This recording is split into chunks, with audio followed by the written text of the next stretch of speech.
Grade 1 sorcerers are the backbone of Jujutsu society. While special cases like Gojo, Yuta, and Yuki certainly make up a large portion of the power for the good guys, it's your average grade 1 sorcerer that does a lot of the heavy lifting on missions and things of that nature. So in this video, I'll be ranking those very characters. Grade 1 sorcerers, semi-grade 1s, and those who have recently been recommended to hold that title will all be ranked and scaled in this video based on their strength, competency, and usefulness as a sorcerer overall. So let's not waste any more time and dive into the first and weakest character on the list. Holding the 20th spot on the list and being the weakest sorcerer to qualify for this video, we have Utahime Iori, a character who is pretty featless when looking at her scaling in the anime, and basically just as featless when looking at her combat ability in the manga. For all those unaware, Utahime does hold the rank of semi-grade 1 officially, so she is able to just barely qualify to make this list, but aside from the useful assistance that her technique provides, not much is understood about her skill with Jujutsu. Solo Forbidden Area is not the kind of technique that's been shown to be able to help in a one-on-one situation, especially because of its massive build-up time. Even if we were to assume that Utahime could use the technique on herself and go into any fight amped up, 120% of Utahime's power is just as irrelevant in the grand scheme of things as her base level of strength. While her technique definitely has shown itself to be useful, it's not something that could rank her all that high on a list such as this. Directly above Utahime in strength, holding the 19th spot on this list, Masamichi Yaga stands. Now, this may sound really weird to all of my manga readers due to Yaga's potential really being gassed up in the story. Yaga's Cursed Corpse technique is actually stated in the series to have the potential to make him a special grade threat, particularly due to the fact that with enough time, he can make an army of independent Cursed Corpses like Panda, and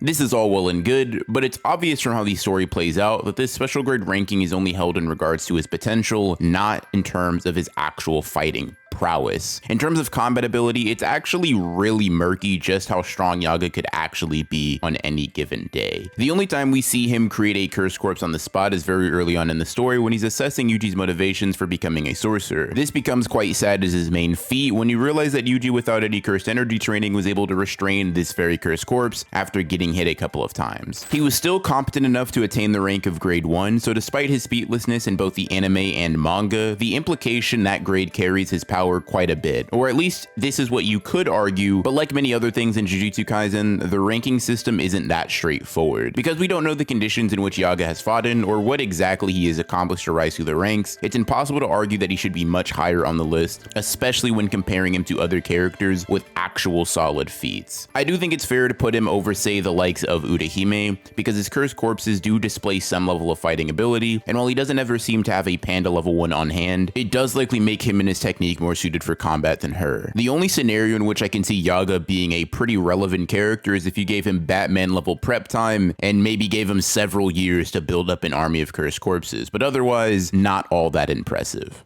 Just above Principal Yaga, we got Toge Inumaki, a potentially controversial pick one way or the other for some, but a character who in terms of showings should definitely be placed above the characters mentioned so far. While he doesn't have the grade 1 title in the same way that Yaga does, Inumaki's biggest claim to fame here obviously comes from his cursed speech, which from very early on in the series has made itself known as a decently useful ability. Yuta definitely is able to utilize it with significantly more efficiency, but Inumaki himself has been able to stop special grade cursed spirits and even affect Geto temporarily with his curse technique, which isn't something either of the people mentioned on this list yet can quite say. Now, I know many people dismiss Inumaki's scaling in regards to other sorcerers, primarily because of Kamo's statement about the technique being weaker against them than it is against cursed spirits, and while that certainly is true, it's also the case that we've just objectively seen this technique work against characters well above Kamo's pay grade in Volume 0. And on top of that, you have to allocate quite a bit of curse energy to protect your brain and ears, leaving you much more vulnerable in the physical department if you are worrying about Inumaki and cursed speech. Even if none of this was the case though, I need to make it clear that Inumaki ranking higher than Yaga and Utahime doesn't necessitate me thinking that he beats them directly in a fight. All it means is that I find him to be the more powerful or at least established sorcerer in a general sense. Utahime's main use on the battlefield is support, Yaga's full potential can only be achieved if given a ridiculous amount of prep time, and Inumaki's technique can be relied on more consistently with better feats to back it up. Because of all these factors,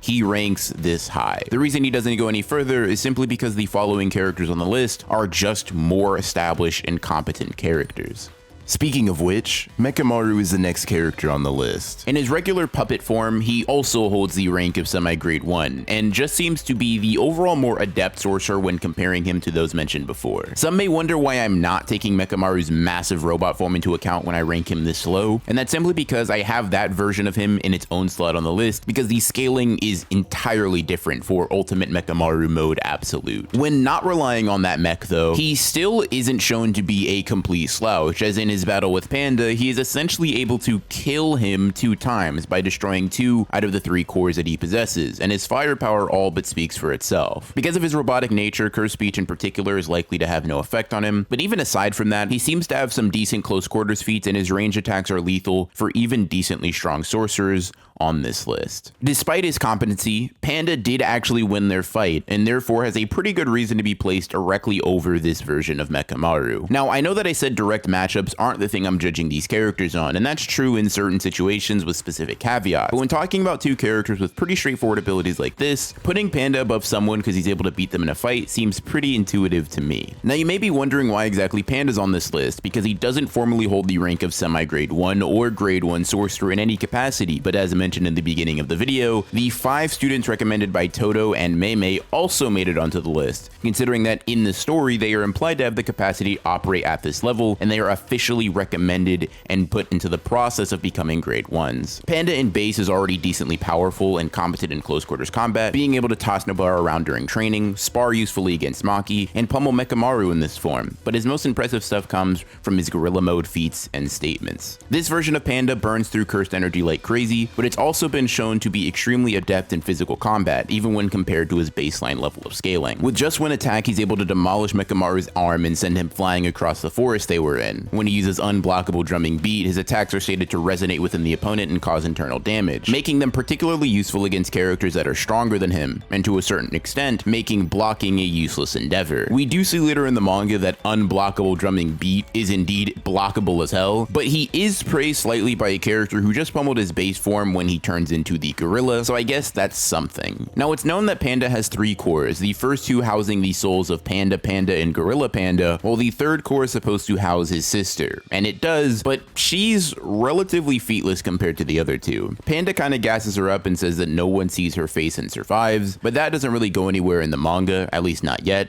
So, while he's decently strong for sure, he's not one of the most elite grade 1 level characters on the list. Speaking of not elite, just above Panda, I have Nobara Kugisaki. Having her this high might get me a bit of flack considering her less than impressive showings against Haruta, and I get that, but I just know that she's more than her Haruta fight. Her curse technique is extremely useful under the right conditions. She's generally tactical enough to put herself in the proper context to utilize her technique to its fullest capacity, and while she doesn't have great feats when fighting up close, her general approach to combat isn't super predicated on her ability to do that. In a straight up fight, Panda is probably running up to Nobara and hitting her with some mean combos to finish it quickly, but Nobara is someone who can win certain battles that Panda just wouldn't either, so it somewhat evens out in my mind. That combined with the fact that she was able to hit a Black Flash and find the core of curse energy somewhat convinces me that she deserves a bit of credit in the sorcery department. In the manga, she also has some feats and showings that would make Resonance quite a bad match for someone like Panda specifically, and honestly a potential bad match for any character that she really comes across. I'm fine with people inverting Panda and Nobara's rankings because they basically just excel at completely different aspects of sorcery and fighting, but Nobara's usefulness on her own, plus her technique's capacity to sync up with other sorcerers nicely, makes me value her as a combatant just a bit more than Panda.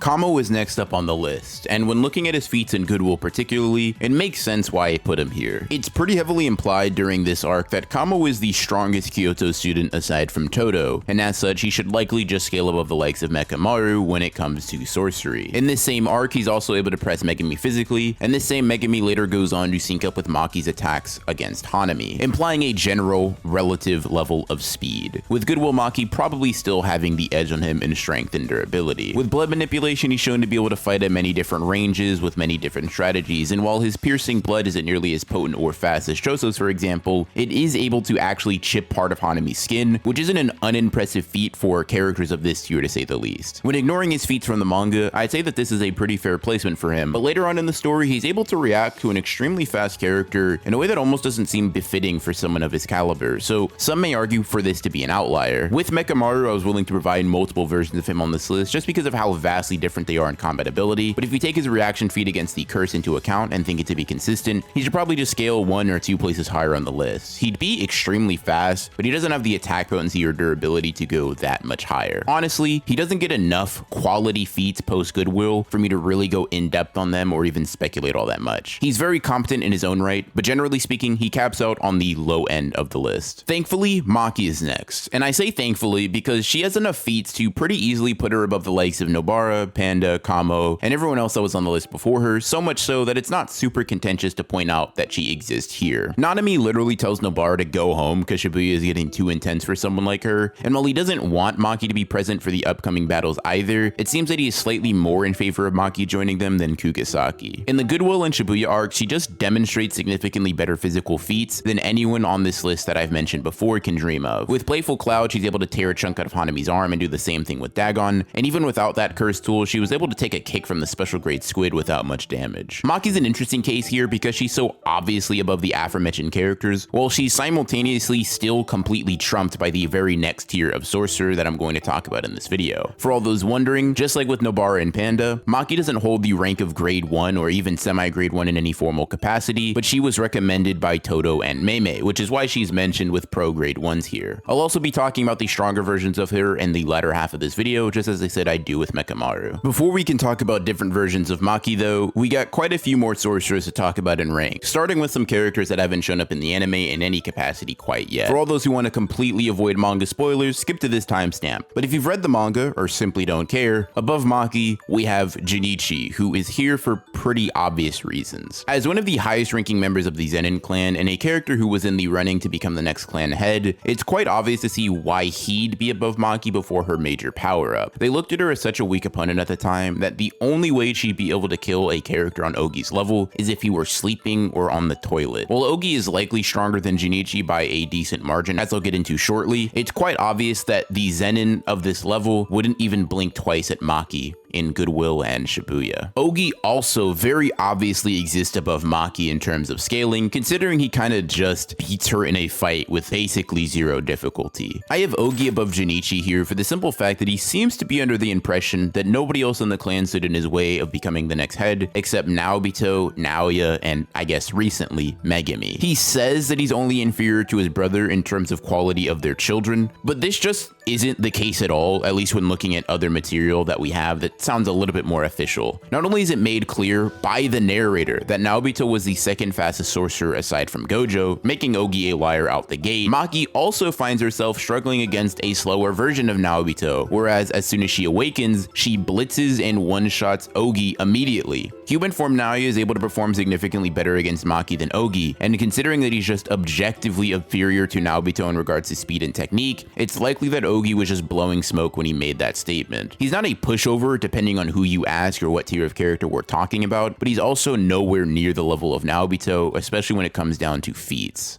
Getting back into the spoiler-free waters, we have Kento Nanami, a character that basically epitomizes what it means to be a grade 1 sorcerer, making his 10th spot on the list actually feel kinda poetic. Just as being dead in the center would imply, Nanami is probably one of the most middling sorcerers that'll be discussed today. Relative to the likes of Nobara, Maki, and Panda, as well as several other characters that I've talked about so far, he basically seems like a god. I mean, it wasn't too long ago in the anime that Nanami was able to make a complete fool out of a character that was giving Nobara an extreme amount of trouble. Nanami, particularly when he's in overtime, has some pretty impressive durability and physical strength feats, being directly compared to Shibuya Yuji, at least in the beginning of the arc, in regards to striking strength and physical might. And Nobara simply sits in awe of his power once he shows up to handle Haruta. The ratio technique combined with this striking strength leads to Nanami being one of Jujutsu Kaisen's heavier hitting grade 1s, but when going up against the likes of disaster class special grades, he seems to tap out completely. Now, to be entirely fair to Nanami, most grade 1 level sorcerers would, but his lack of hacks and inability to brute force his way through extremely high level curses somewhat holds him back from getting any higher on the list. Mei Mei, however, is the complete opposite of Nanami, both in demeanor and in ranking reasoning, which is why she's able to skirt by and steal a spot from him. Now, putting Mei Mei over Nanami might be a little controversial, simply because Nanami really gets gassed up by Ino in terms of his striking power, and by Mappa when they showed him absolutely body Haruta. Both of these things are extremely impressive when they exist on this scale, and it wouldn't be unreasonable to say that Mei Mei actually wouldn't be as physically capable as someone like Nanami, especially when his curse energy is surging beyond 100% due to his overtime binding vow. Despite maybe not quite scaling to him in this fashion, it's still made abundantly clear that Mei Mei has basically reached the peak of what's possible physically and in terms of cursed energy control, the two main components of a sorcerer's physical statistics in this story. This separates her quite obviously from some of the riffraff that enter on this list and can't fight up close. With her massive axe, physical fitness, and acute curse energy control, she's able to no-diff a curse user stronger than the grasshopper that Yuji fought, and in an instant is able to chop off the hands of a special grade smallpox deity. All of these things are extremely impressive in their own right, but they aren't why she's sitting at the 9th spot today. Mei Mei's greatest asset as a sorcerer, at least for the sake of this video and its comparisons, comes from Wee Wee and her curse technique, Blackbird Manipulation. You may be thinking that it's weird to include Wee Wee in my assessments for Mei Mei as an individual sorcerer, but rather than being looked at as his own independent human being, Mei Mei really frames him as something to be utilized on the battlefield, just as she uses her axe. The one difference between the two is that one tool breathes and the other doesn't. Morbid? Sure. Moral? Hell no, but it definitely does help to have him on her squad, especially because of his possession of a simple domain, which basically guarantees a counter to any domain at any point. Nanami doesn't have this tool in his bag and is therefore way more vulnerable to attack in the same situation. The stark difference in adaptability is a big reason why I hold her in higher esteem than Nanami. If you pair her use of Wee Wee with the surveillance power of her crows and bird strike, you got yourself one of the most realistic depictions of what an untalented character can do in the series. The physical strength, simple domain, surveillance ability, and last resort powerful attack all make her competent enough to place over Nanami and exist in the top 50 percentile of grade 1s. The hot take hits just keep on coming, as unfortunately it seems that I have a thing for getting berated in the comments, because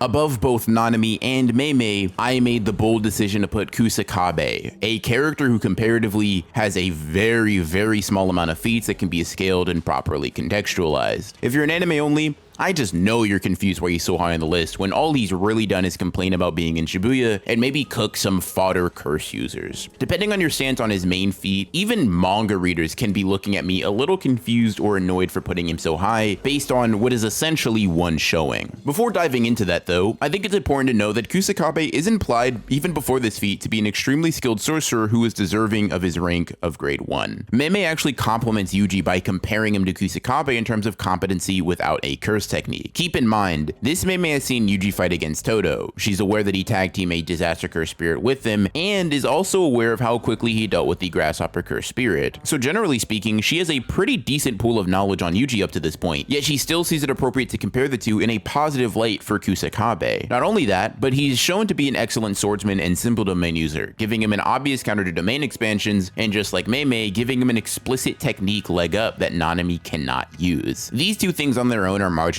impressive, and honestly enough to place him decently high on this list, but it's his feat towards the end of the Shibuya incident arc that genuinely convinces me that he might be a surprisingly strong guy. Skip to this time code if you want to avoid spoilers for this feat, by the way, but for all of those who are in the know, y'all are aware of what's coming. Kusakabe being able to block a maximum Uzumaki from Kenjaku is actually just insane. Maximum techniques are stated to be second in potency and usefulness only to domain expansions, and before the attack can hit anybody else, Kusakabe was able to intercept, get in between Kenjaku and Miwa from off screen, and completely deflect or block a majority of the damage coming from this maximum ability, most likely coming from some sort of simple domain technique. On top of basically tanking a maximum technique from a special grade sorcery, he gets gassed up even further by Kenjaku, as he's called someone with a little know-how. Considering Kenjaku's strength, wealth of knowledge, and very easily disappointed disposition, I'm kind of inclined to evaluate Kusakabe particularly highly even with just this statement. To put it bluntly, Nanami is not doing something like this, at least if we can take any of his feats from Shibuya backwards, and Mei Mei fled when it came down to fight a Kenjaku. I'm not saying that Kenjaku and Kusakabe are relative sorcerers by any means. All I am saying is that jumping in the way of his maximum technique and surviving with minimal damage is one of the the craziest feats a grade 1 has ever achieved. The only reservation I have with Kusakabe is a consistent pool of feats to pull from. Because of this lack of consistency, I can't be mad if people think he should be well below the likes of Mei Mei and Nanami particularly. I just interpret everything we know about him right now to be slightly more impressive than what we know about those two at the moment.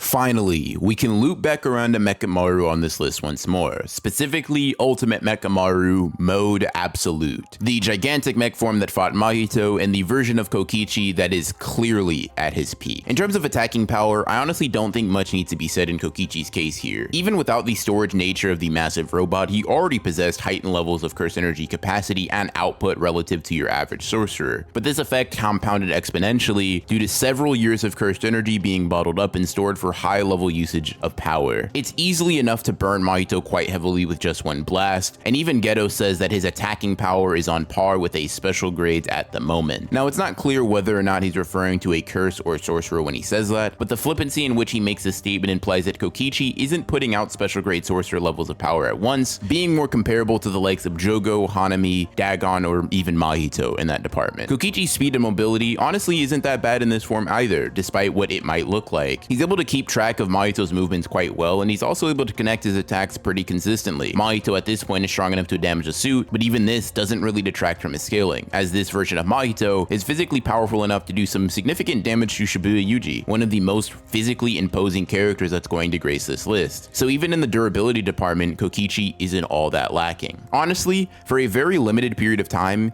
he might be closer to 3rd or 4th strongest on this list rather than being limited to the 7th slot like he is now. The big things holding him back is the lack of flexibility in terms of the mech placement, and also just how short-term this level of power is for him. Limited years of special grade output, limited simple domains, and a massive mobile frame are all enough to place him all the way up here, but unfortunately, it's just not quite enough to let him crack the top 5. Speaking of not being able to crack the top 5, at the number 6 spot, sitting just outside of it, I have quite the controversial character here. Yuji Itadori, one of Jujutsu Kaisen's most physically dominant character, falls here, not because everyone higher on this list beats him in a 1v1 necessarily, but mostly because he lacks some sort of technique or ingenuity that puts another sorcerer above him. When it comes to physical showings though, it's obvious that he's one of the best on the list. In the beginning of Shibuya, his strikes are compared to that of Overtime Nanami's, and throughout this entire arc, Yuji continues to grow in skill and cursed energy manipulation. On top of this, he has a ridiculous amount of durability and resilience, being able to have his arm torn to shreds, stomach stabbed, and liver pierced, all while maintaining the resolve to keep on fighting. That, in tandem with his resistance to poison and pain, means that you aren't going to find many grade 1 level characters that put him down all that easily. Speed-wise, Yuji is also extremely impressive, being able to avoid the likes of piercing blood, at least somewhat, and consistently demonstrating himself to be on par with special grade level threats in this regard. Even all the way back in the versus Mahito arc, Yuji was able to physically contend with the same Mahito that gave Nanami a lot of trouble, and he's only grown exponentially since then, hitting multiple black flashes, refining his martial arts, and honing his curse energy manipulation to a fine point, all in the pursuit of putting Mahito in the dirt. Mei Mei, Nanami, Kusakabe, Maki, and just about everyone else on this list would get absolutely dusted if they tried to fight on Yuji's turf, and although some characters like Mei Mei and Kusakabe have the edge in the versatility department, Yuji's marginal resourcefulness in battle and overwhelming physical strength are enough for me to confidently place him this high, and this is only by observing his Shibuya showings. Just as I have with Mechamaru and will do with Maki, later on in this video I'll be showing you where I think he would fall if his current form was being used, but for now, it's time to get into the top 5. Megumi Fushiguro, probably one of the weirdest characters to place on a list like this, sits at the number 5 spot. In the making of this video, I heavily considered placing Yuji over Megumi here, simply because of how much more physically capable he seems to be in this art. But as I revisited certain feats, statements, and general lore for both characters, I came to the conclusion that despite their physical disparity, Megumi is the more powerful, useful, or at least adept sorcerer in this role when comparing their Shibuya era feats. In the speed department, Megumi is at least as fast as Yuji is, being able to sync up his attacks with Itadori and avoid hits from Awasaka, who is at the bare minimum fast enough to catch Yuji with certain slashes and not be completely overwhelmed by his speed. This is a pretty good floor for Megumi all things considered, especially because it places him above many other characters on the list with just this ability. When you combine this with Divine Dog, he's likely even faster than we've already seen in this arc, considering that it's shown on numerous occasions to outscale Megumi in both attacking power and speed. What Megumi may lack in fortitude and physical striking strength, he's able to more than make up for with his intelligence, hacks, and quick thinking, and this makes itself quite clear a few times throughout Shibuya. When fighting Awasaka, Yuji and Megumi are both integral pieces to defeating him with as much ease as they do, but it's Megumi who figures out the nature of Awasaka's curse technique, and it is him who devises the plan to get around it. With the 10 shadows, he's also able to fight with much more aggression and dominance than most characters on this list, due to the simple fact that at any point in time, you aren't likely to be fighting just one person. Divine Dog, Nue, Max Elephant, Rabbit Escape, and several other Shikigami could be deployed at a moment's notice to catch you off guard, or strike with a killing blow. Divine Dog particularly has enough attack power to hurt special grade curses like Hanami, making it an extremely powerful weapon that can be used both offensively and defensively, and if that wasn't enough, even when in the most dire of straits, Megumi has shown himself to be competent enough to plan around Toge Zenin's ridiculous physical might. His level-headedness and calculated demeanor when facing a threat on this level is truly what convinced me to place him this high on the list, because it demonstrates that through planning and his curse technique alone, he's able to close the gap between him and opponents that are much stronger in the conventional sense. Now, I'm not saying Megumi and Toji are relative in any meaningful capacity, but being able to avoid 3 separate lethal strikes from a completed Heavenly Restriction user like Toji is genuinely one of the most impressive showings that anyone can live up to in this arc and on this list. What makes it more impressive is the fact that he does all of this immediately after opening a domain and clashing with a special grade curse spirit. His domain expansion is definitely a tool that can only be used in certain contexts due to its incomplete nature, but being able to clash and counter an enemy's domain in order to save yourself and support any allies you might have is extremely useful, and if Megumi is able to find a suitable enclosed area, his opponent is in for a barrage of shadow clones, multiplied Shikigami, and enhanced potential from a character who is already quite powerful in his own right. The only sorcerers that are really able to rank above him in my mind are monsters with crazy potential, physical strength, experience, or intelligence. And in Todo's case, he has all of the above. In the physical department, Todo is pretty much on par with Shibuya Yuji in just about every sense of the word. Without cursed energy, Yuji is definitely still superior at this point in the story, but because of the volume and control of cursed energy that Todo possesses, he's able to close the gap rather nicely, and it shows in his speed and strength feats. When fighting Hanami, Todo is able to react not only to Hanami's attacks and counter them properly, but he's so in control of the situation that he's able to perfectly line up his strikes with Yuji in order to use Boogie Woogie to its full effect. The two sorcerers are also stated to be strong enough to individually hurt Hanami, one of the most durable characters in the series up to this point. Keep in mind, the Yuji that Todo is fighting alongside currently is in the zone because of his recent Black Flash, so Todo is essentially syncing up perfectly with Yuji going beyond his current limits in this fight. Mentally, Todo is just as powerful and crafty, as he not only boasts a self-proclaimed 53,000 IQ, but he shows off some of this combat genius in the same Hanami fight. Taking in all of the presented information, Todo was able to assess Hanami's strength with relative accuracy, and is even able to find out the secret to their cursed buds, with Megumi's damage being the only clue necessary to find this out. And even though I wouldn't consider tricking Hanami the craziest intelligence feat in the world, the fact that he has the frame of mind to take advantage of his basic assumptions on Boogie Woogie and use them to their greatest logical extent definitely shows his capacity for sorcery is extremely elite. In the manga, Todo is shown consistently to be this capable as well, as in the Mahito fight, he continues to utilize Boogie Woogie with maximum efficiency and keeps up with Yuji and Mahito respectively. You could definitely argue that his durability and attacking power isn't quite on par with Yuji's, but just like with Megumi, this problem is very easily assuaged by the fact that his curse technique is so useful in both 1v1 confrontations and team battles that it doesn't really matter. Plus, his general experience as a sorcerer makes him just a bit more cool-headed and logical than his brother in high-stress situations. Just like Mei Mei and Kusakabe, Todo can also pull a simple domain out the back pocket if he gets caught in a domain, and in most cases would be able to fight within a barrier temporarily unimpeded. Todo is an elite sorcerer that had an extremely bright future ahead of him, and this reflects rather nicely in him being a top 4 grade 1 sorcerer in my mind. The character that ranks directly above him is someone that we haven't quite seen in the anime, so if you're an anime only, once again, skip to this time code to continue your blissfully ignorant experience. Now, Naoya Zenin is a lot of things. Annoying, misogynistic, egotistical, but one thing you can't really say is that he's weak. Now, relative to the people he likes to compare himself to and try to flex on, sure, he's not all that impressive. But when talking about grade 1 level characters, it somewhat pains me to say that he's really high on the list. The main reason is honestly quite simple. His curse technique is genuinely busted, and he's pretty decent at using it. Projecting sorcery is a technique that honestly at this level can carry a character to greatness, and Naoya is the perfect example of that. With this technique, he's shown to be significantly faster than Yuji and Shoso, being able to completely disappear from their line of sight, hit them with a quick combo, and disappear before they can even finish throwing their punches. is. Keep in mind, for the past 20 minutes, I've been hyping up just how impressive Yuji is in the speed department, and now he is able to blitz him while holding back pretty significantly. His use of concealed weaponry in tandem with his technique is also enough to severely wound Choso, and although he loses that fight, it is later explained that his arrogance led to him not using his technique to its fullest capabilities, and even still, being defeated by Choso is not necessarily a disqualifier for being strong. Both the anime and manga do a really good job of showing off just how powerful of a character that he can be, especially when he's fighting for his brother's honor, which I guess he just so happens to be doing all the time. Now, Naoya later on shows some general level of relativity to a partially awakened Maki, someone who can honestly just scale above the list outright, at least with the characters we've talked about so far. Now,